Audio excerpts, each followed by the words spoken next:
ఏంటి బాబాయ్ అంత దీర్ఘంగా ఆలోచిస్తున్నావు? చేతిలో ఉన్నదేంటి? అదేరా సురేష్, మన భారత ఎన్నికల సంఘం వారిచ్చిన గణన ఫామ్ ఎలా పూర్తి చేయాలో అర్థం కాక జుట్టు పీక్కుంటున్నాను. ఏ బాక్స్ ఎవరికి వర్తిస్తుంది, ఏ వివరాలు ఎక్కడ రాయాలో అస్సలు తెలియటం లేదు. చాలా సింపుల్ బాబాయ్. ఈ ఫామ్ నింపడం పెద్ద కష్టమేమీ కాదు. నేను క్లియర్ గా స్టెప్ బై స్టెప్ చెప్తాను, జాగ్రత్తగా విను. మొదటిగా ఈ ఫామ్ పై భాగంలో నీ బేసిక్ డీటెయిల్స్ ఉంటాయి. ఆ తర్వాత ఫామ్ యొక్క కుడి వైపున ఒక బాక్స్ ఉంటుంది కదా, అక్కడ ప్రస్తుతం ఉన్న నీ పాస్పోర్ట్ సైజ్ ఫోటోను అతికించాలి. మరి కింద 3 పెద్ద బాక్సులు ఉన్నాయి కదా, వాటి సంగతి ఏంటి? ఈ ఫామ్ ను 3 బాక్సులుగా విభజించారు. ఇప్పుడు ఒక్కో దాని గురించి చూద్దాం. మొదటి బాక్స్ అనేది నీ వ్యక్తిగత వివరాల కోసం, అంటే ఓటర్ యొక్క ప్రస్తుత పూర్తి వివరాలు ఇందులో రాయాలి. ఇందులో ఏమేమి రాయాలి సురేష్? నీ పుట్టిన తేదీ, నీ ఆధార్ నంబర్, నీ మొబైల్ నంబర్, మీ తండ్రి లేదా సంరక్షకుని పేరు, మీ తండ్రి గారి ఓటు గుర్తింపు కార్డు నంబర్, మీ తల్లి పేరు, మీ తల్లి గారి ఓటు గుర్తింపు కార్డు నంబర్. ఒకవేళ పెళ్లైన వాళ్లైతే ఏం చేయాలి? నీకు పెళ్లి అయ్యుంటే మీ భాగస్వామి పేరు రాయాలి. అలాగే వారి ఓటు గుర్తింపు కార్డు నంబర్ కూడా వేయాలి. ఒకవేళ పెళ్లి కాకపోతే ఆ కాలంను ఖాళీగా వదిలేయాలి. సూపర్. మొదటి బాక్స్ చాలా క్లియర్ గా అర్థమైంది. మరి ఈ రెండో బాక్స్ ఎవరి కోసం? ఇది బాగా గుర్తుపెట్టుకో బాబాయ్.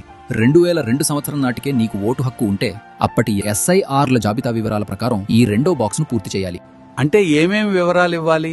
ఇందులో ఈ క్రింది వివరాలు రాయాల్సి ఉంటుంది: నీ పేరు మరియు నీ ఓటు గుర్తింపు కార్డు నంబర్, బంధువు పేరులో తల్లి లేదా తండ్రి పేరు మరియు వారితో నీకున్న బంధుత్వం, తల్లి లేదా తండ్రి అని రాయాలి. మీ జిల్లా మరియు రాష్ట్రం పేరు, మీ శాసనసభ నియోజకవర్గం పేరు మరియు దాని సంఖ్య, భాగం సంఖ్య అంటే మీ ఏరియా బూత్ నంబర్ వేయాలి. క్రమ సంఖ్య అంటే 2002 ఓటర్ లిస్టులో మీ సీరియల్ నంబర్ ఎంత అనేది వేయాలి. 2002 నాటికి ఓటు ఉంటేనే ఈ రెండో బాక్స్ నింపాలన్నమాట. ఒకవేళ అప్పటికి నాకు అసలు ఓటే లేకపోతే?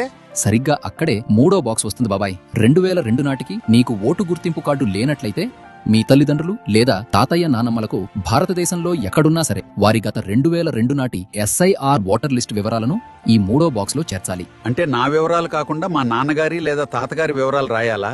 ఎలాగో కొంచెం వివరంగా చెప్పు. అవును, ఉదాహరణకు మీ నాన్నగారి వివరాలు రాస్తున్నావనుకో, పేరు అని ఉన్న చోట మీ తండ్రి పేరు రాయాలి. ఓటర్ ఫోటో గుర్తింపు కార్డు ఉన్న చోట మీ తండ్రి గారి ఓటు గుర్తింపు కార్డు నంబర్ వేయాలి. బంధువు పేరు ఉన్న చోట మీ తండ్రి గారి నాన్నగారి పేరు, అంటే నీకు తాతగారు అవుతారు కదా, వారి పేరు రాయాలి. బంధుత్వం దగ్గర తండ్రి అని రాయాలి.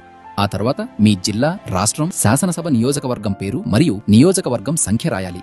చివరగా 2002 నాటి ఓటర్ లిస్టులోని భాగం సంఖ్య అంటే బూత్ నంబర్ మరియు క్రమ సంఖ్య అంటే సీరియల్ నంబర్ వేయాలి. చాలా బాగా చెప్పావురా సురేష్. ఇప్పుడు నా క్లారిటీ వచ్చింది. బాబాయ్, కన్ఫ్యూజ్ కాకుండా ఉండడానికి ఈ ఒక్క చిన్న రూల్ గుర్తుపెట్టుకో. 2002లో నీకు ఓటు ఉంటే కేవలం 1 మరియు 2 బాక్సులు మాత్రమే పూర్తి చేయాలి. మూడో బాక్స్ వదిలేయాలి. 2002లో నీకు ఓటు లేకపోతే కేవలం 1 మరియు 3 బాక్సులు మాత్రమే పూర్తి చేయాలి. రెండో బాక్స్ వదిలేయాలి. ఎంత సింపులో అనవసరంగా కంగారు పడ్డాను. ఇప్పుడే ఈ ఫామ్ నింపేస్తాను.